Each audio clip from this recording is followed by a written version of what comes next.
अम्मी मैं ऑफिस जा रही हूँ। रिदा, ऐसे तुम कैसे जा सकती हो बेटा? ना तुमने चाय पीना नाश्ता किया? नहीं अम्मी, दिल नहीं है, बस ऑफिस में खा लूंगी कुछ। चलती हूँ। रिदा, नाराज हो मुझसे?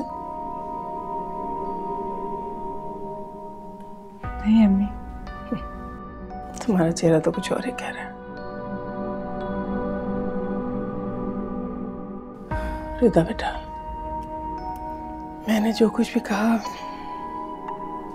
वो तुम्हारे आइंदा की जिंदगी को मद्देनजर रखते हुए कहा है बेटा।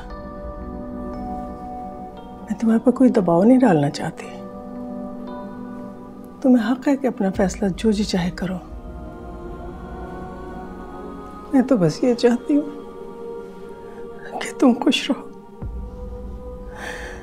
तुम और हम एक हो जाओ, और बच्चों की भी इसी में खुशी है बेटा।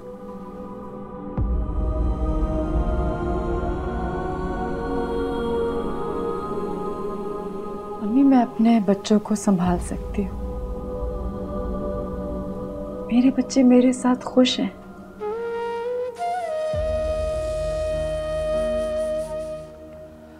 बस मेरा ये फैसला है कि अब मेरे बच्चे हम हाथ से कभी नहीं मिलेंगे। मैं उनका और अपना हंसी तमाशा नहीं बनने दे सकती।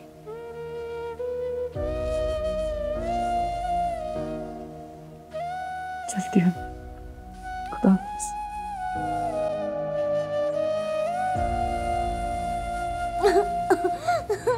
रामी, रामी मेरा बच्चा।